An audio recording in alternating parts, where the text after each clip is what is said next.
Queridos hermanos y amigos todos, buenas tardes. Hoy es martes de nuestra Escuela de Formación de Agentes y es un gusto grande estar nuevamente con ustedes y espero que también sea para ustedes el estar en conexión con nosotros. En este día retomamos nuestra formación, retomamos nuestro itinerario en este curso dedicado a María Santísima y una vez más les doy la más cordial bienvenida a todos ustedes. Saludo a todos los alumnos, a todos los maestros formadores de esta escuela parroquial y con el favor de Dios vamos a iniciar con la clase de esta tarde. Como en cada una de nuestras sesiones, los invito para que hagamos nuestro momento de oración. Pidamos una vez más a María Santísima que escuche nuestra plegaria y que ella, como poderosa intercesora, lleve nuestras plegarias hasta su Hijo Jesús. Seguimos insistiendo con la oración del Papa Francisco para este tiempo de pandemia, encomendando a nuestra parroquia, a nuestras comunidades, a nuestras familias y a todas las personas que necesitan de nuestra plegaria. Así pues, queridos amigos, sin más, iniciemos esta lección con nuestro momento de oración. En el nombre del Padre, y del Hijo, y del Espíritu Santo. Amén. ¿Me acompañan desde casa a repetir la oración? Digamos todos. Oh María, tú resplandeces siempre en nuestro camino como un signo de salvación y esperanza. Nosotros confiamos en ti, salud de los enfermos, que junto a la cruz estuviste asociada al dolor de Jesús, manteniendo firme tu fe.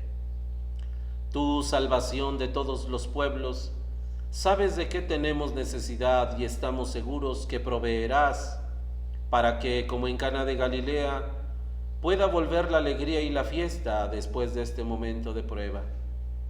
Ayúdanos, Madre del Divino Amor, a confiarnos a la voluntad del Padre y hacer lo que nos dirá Jesús, que ha tomado sobre sí nuestros sufrimientos y ha cargado nuestros dolores para conducirnos a través de la cruz a la alegría de la resurrección.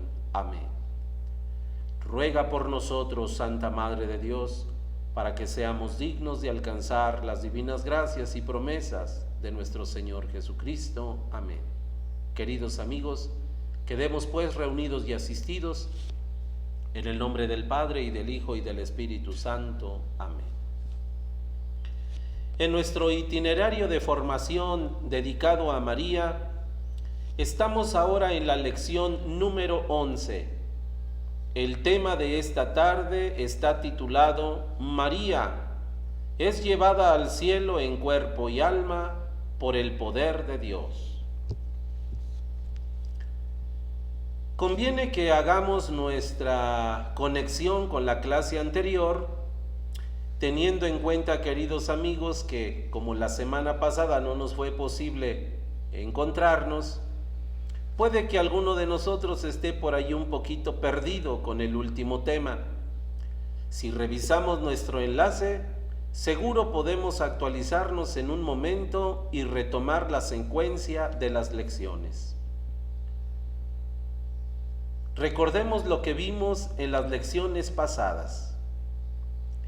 En las 3 definiciones dogmáticas que hemos estudiado ya sobre María, hemos descubierto la mano de Dios que distribuye sus dones como quiere y a quien quiere.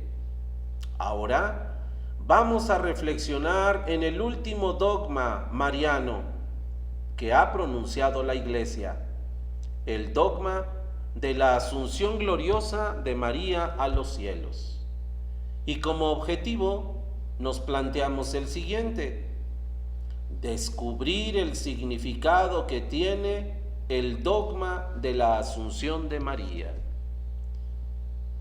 A través de 10 breves números, vamos a tratar de compartir con ustedes el contenido de esta lección, que aunque breve, me parece que es profundamente importante para completar este estudio de los dogmas mariológicos.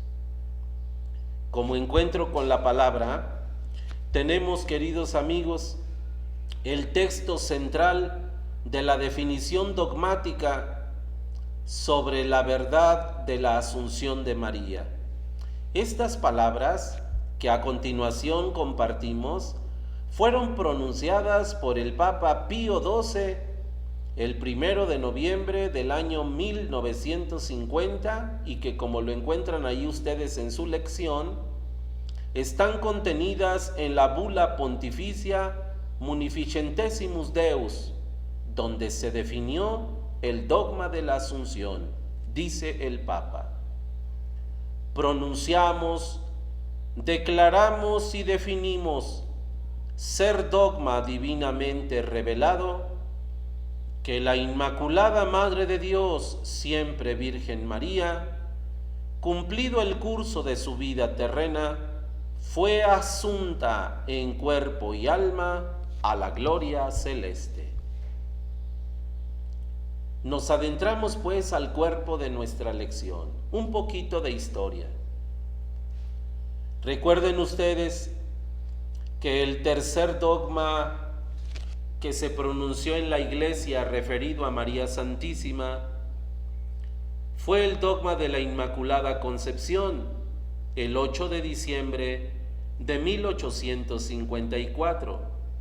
Pues bien, tuvieron que pasar casi 100 años para que llegara a la Iglesia el cuarto y último dogma referido a María.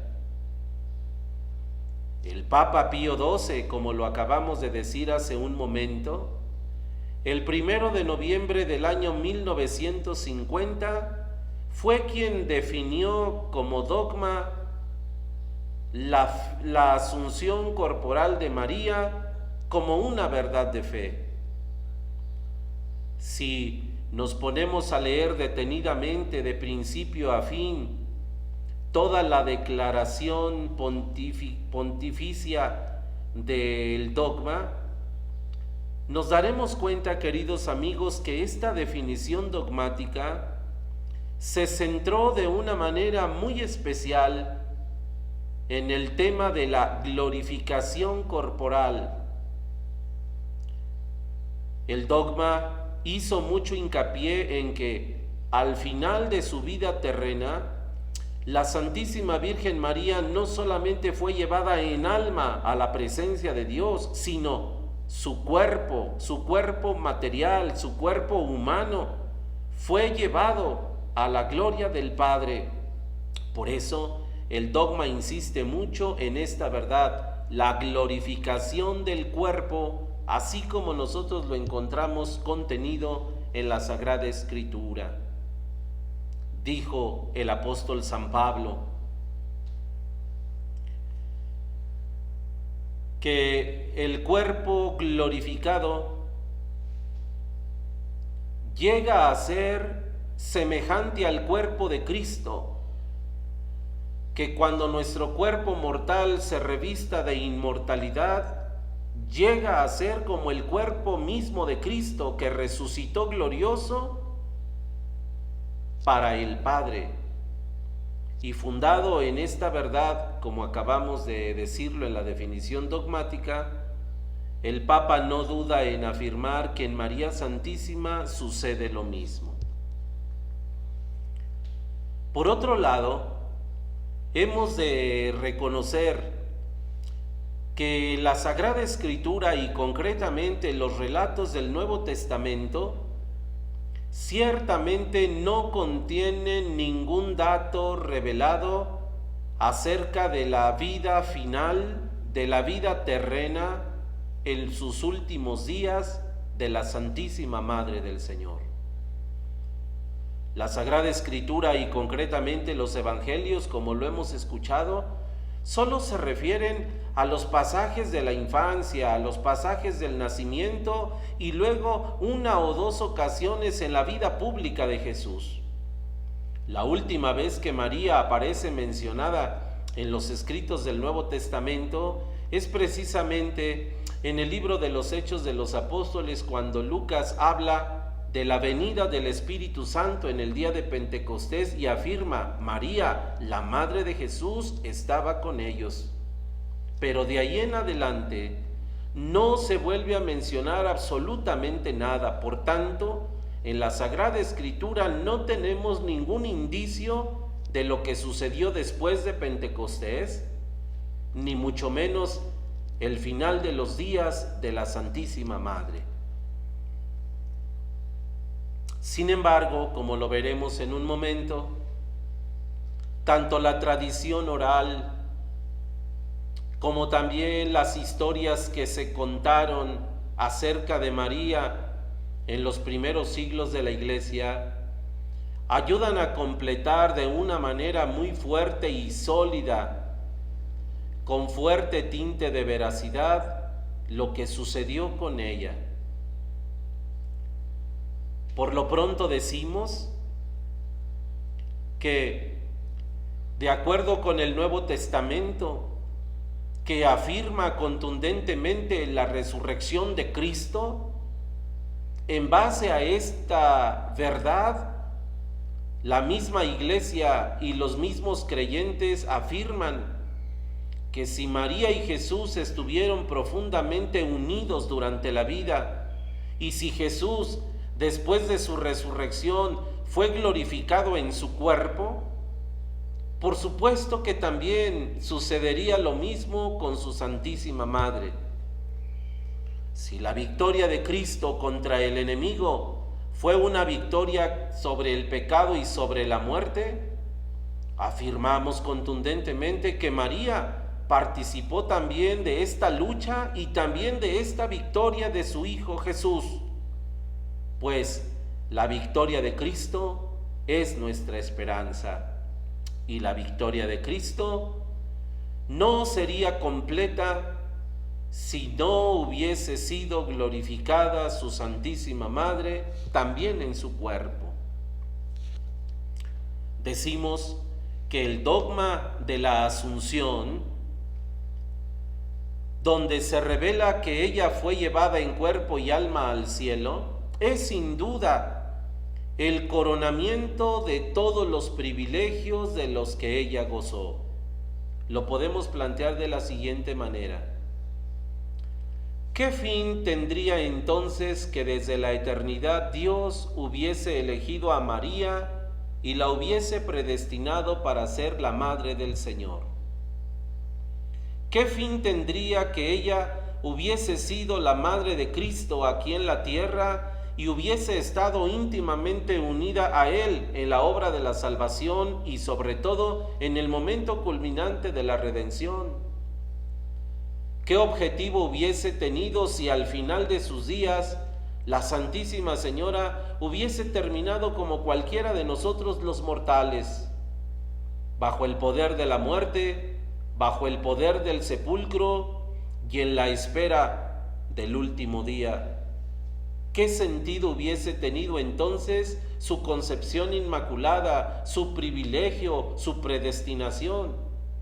Como podemos ver, queridos amigos, todos estos privilegios, como le llamamos, que vienen en María desde la eternidad por la predestinación de Dios sobre ella, tienen un único fin: que ella pueda gozar de la gloria de Dios y que ella pueda participar del triunfo de Cristo de manera plena, de manera total. Por eso afirmamos, pues, que su inmaculada concepción, su virginidad, su maternidad divina, todas ellas concluyen en este hermoso final: su glorificación anticipada, su llevada al cielo y su sede a la diestra del Hijo eterno, del Padre Todopoderoso.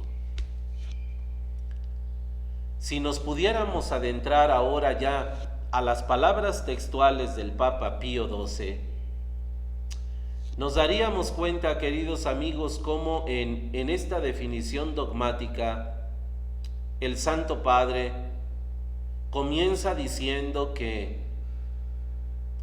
siguiendo el sentir del pueblo cristiano, escuchando también las enseñanzas de los pastores, él reconoce que no ha habido jamás en el orbe cristiano ninguna dificultad en admitir que la Santísima Madre del Señor, al final de sus días, ella también experimentó la muerte.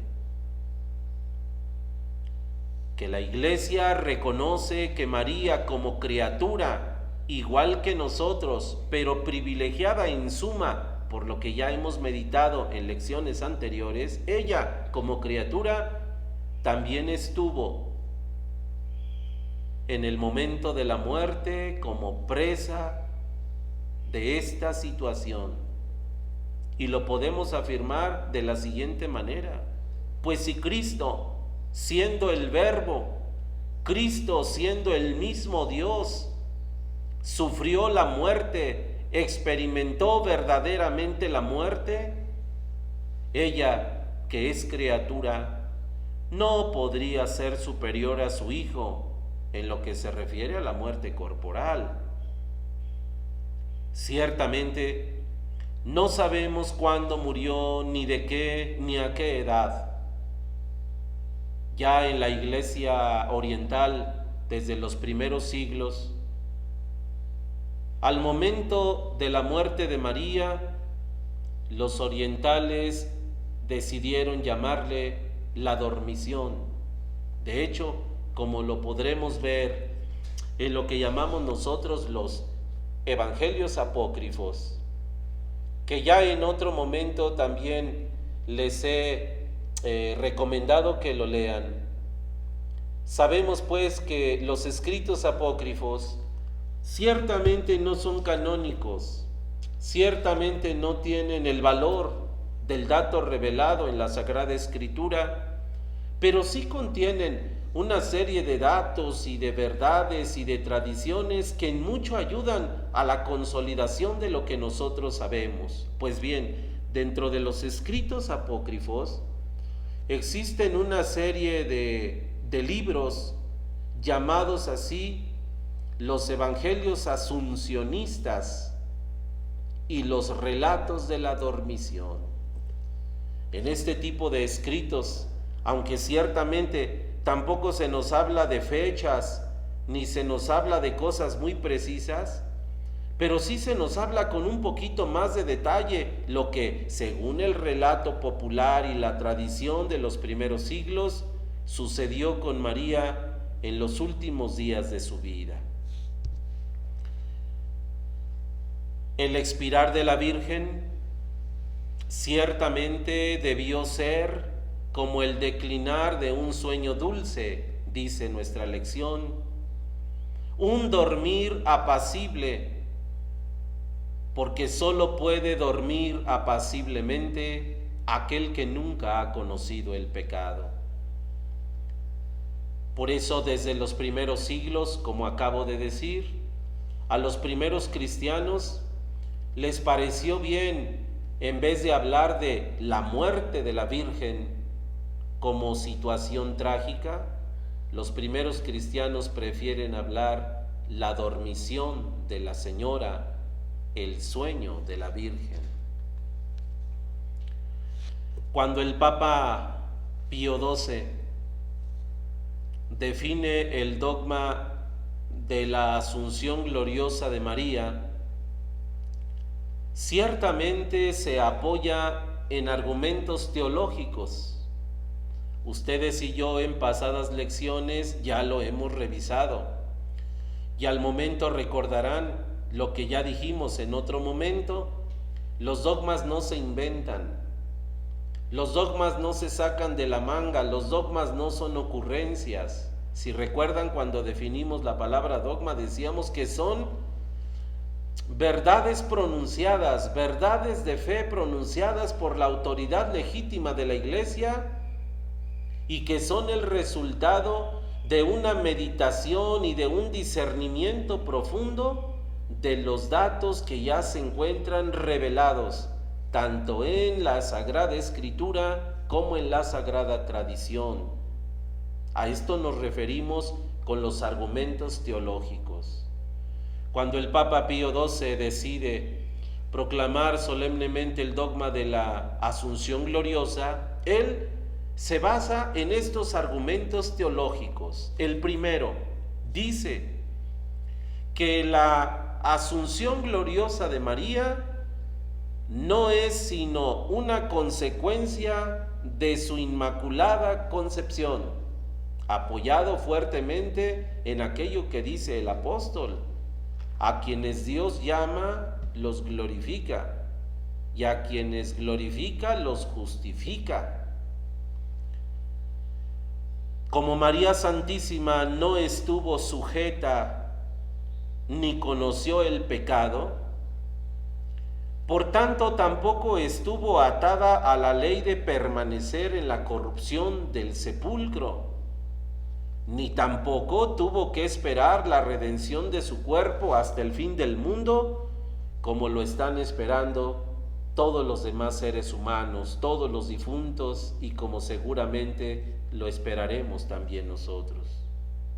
El segundo argumento es que la Asunción Gloriosa es también una consecuencia moral de su excelsa dignidad de Madre de Dios y del amor hacia ella que tiene su Hijo.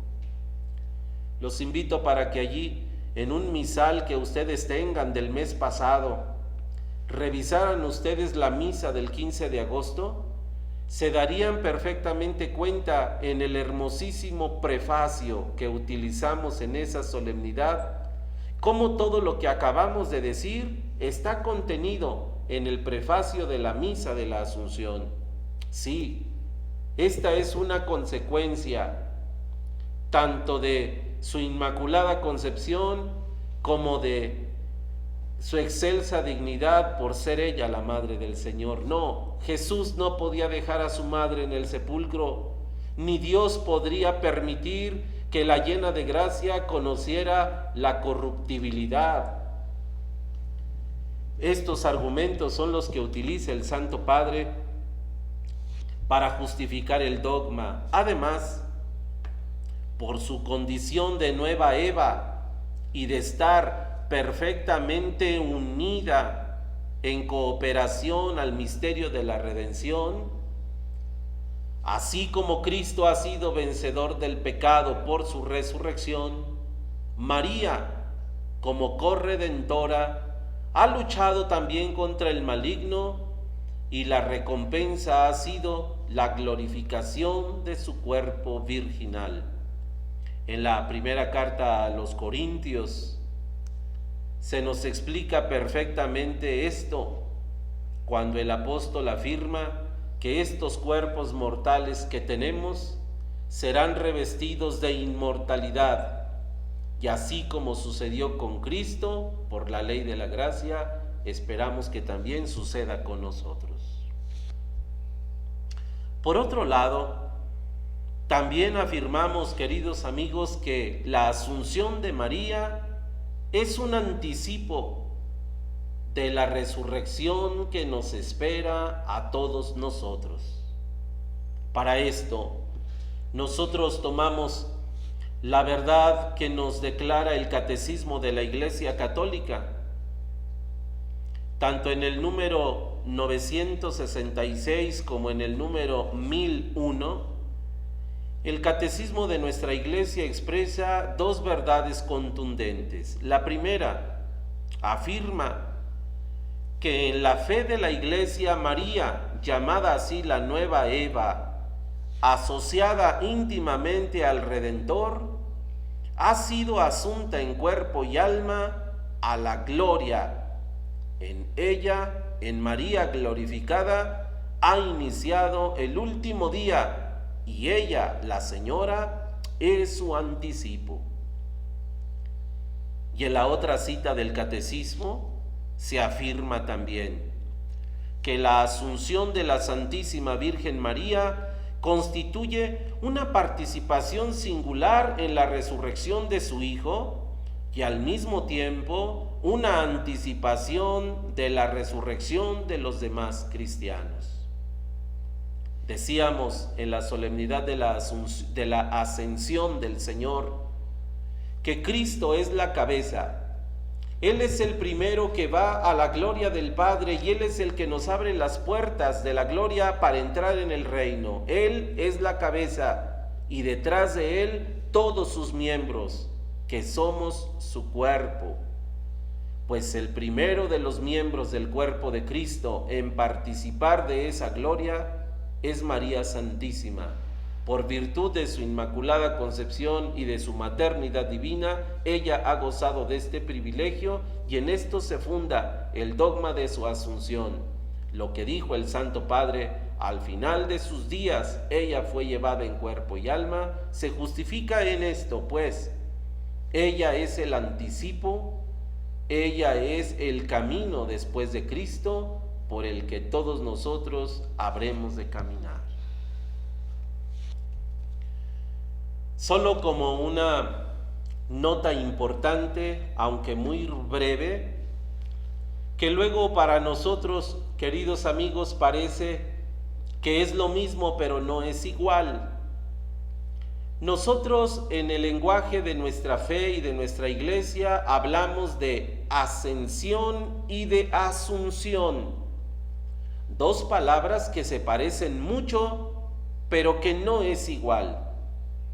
Cuando hablamos de ascensión, nos referimos solamente a Cristo. La palabra ascensión significa el que tiene poder propio para ir a donde Dios. Ascensión se refiere a aquel que por su propio poder sube a la gloria. En cambio, asunción se refiere a aquella que fue llevada por otro a la gloria de Dios. En resumidas cuentas, de Jesús decimos que ascendió al cielo porque Él es Dios, porque Él tiene el poder para ir a la gloria, venir y regresar a la gloria cuando Él quiere. María, por ser criatura, ella no tiene ese poder, mas sin embargo, el poder de su Hijo, el poder de Dios, fue quien la llevó a la gloria del cielo. No se nos olvide, María es criatura, no es Dios. Por tanto, ascensión para Jesús, asunción para ella. Resucitada en cuerpo y alma, María pues fue elevada a la gloria del cielo y estando en la presencia de Dios y de su divino Hijo, María entonces se constituye como una poderosa intercesora para nosotros. Así como Cristo está sentado a la diestra del Padre, así también María está sentada a la diestra del Hijo, como poderosa ayuda e intercesión para nosotros. María, asunta al cielo, igual que su Hijo Jesús, ella ya no muere más, la muerte ya no tiene poder sobre ella. Ella, igual que Jesús, permanece viva para la eternidad y con poder para ayudarnos, para interceder por nosotros.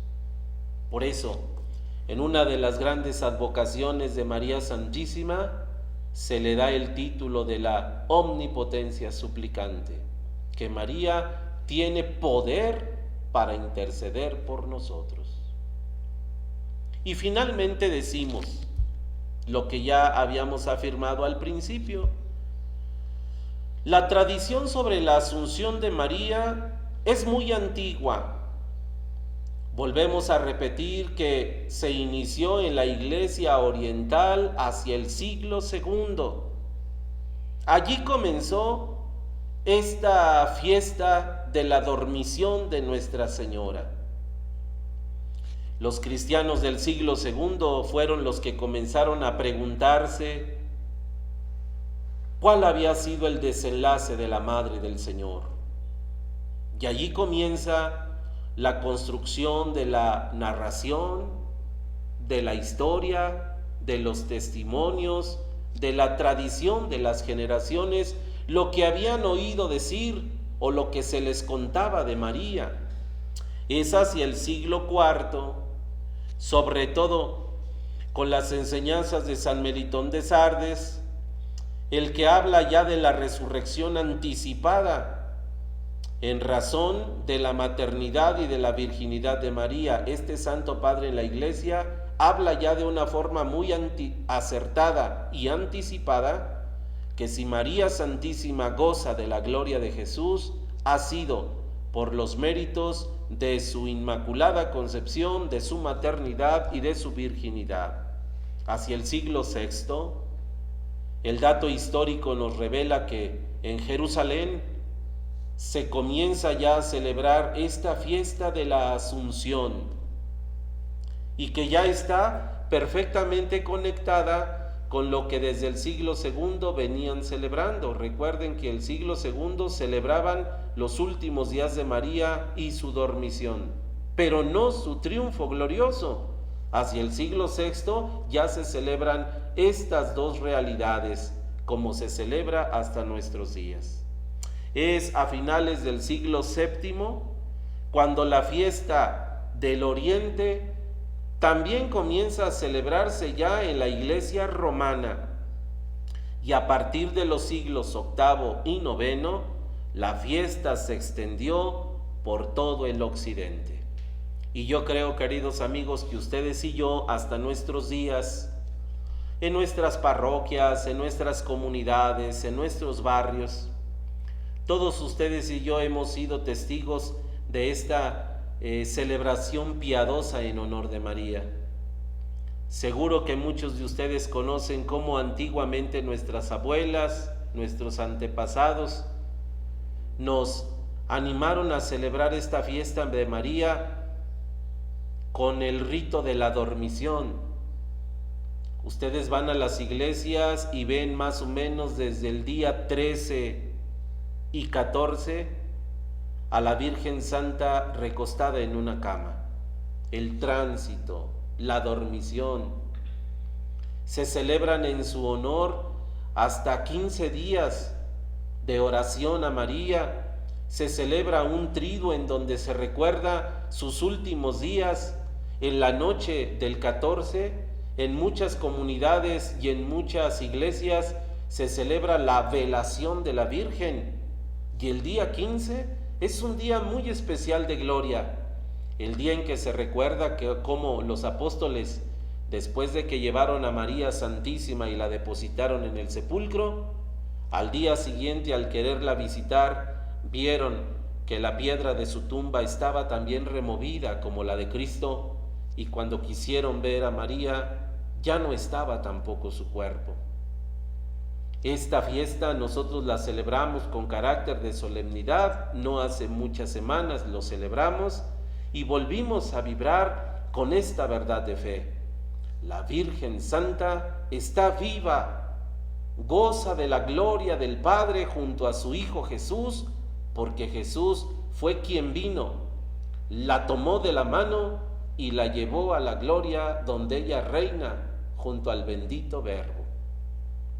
Yo los invito, queridos amigos, para que en la lectura tanto de las historias apócrifas como muchos libros que se refieren a la historia de María, allí pueden encontrar ustedes algunos relatos interesantes que nos hablan de esta verdad, pero sobre todo entender y comprender lo que nos ha querido decir el Papa en esta definición dogmática. Al final de su vida terrena, la Virgen Santísima fue llevada en cuerpo y alma a lo más alto de los cielos, donde ella goza de la gloria del Padre junto a su Hijo. Actividad final. Como pase de lista, yo les propongo lo siguiente: respondan estas 4 preguntas muy sencillas. ¿En qué año el Papa Pío XII definió como dogma de fe la Asunción de María? ¿Qué se entiende por la expresión que la Asunción de María es el coronamiento de todos sus privilegios marianos?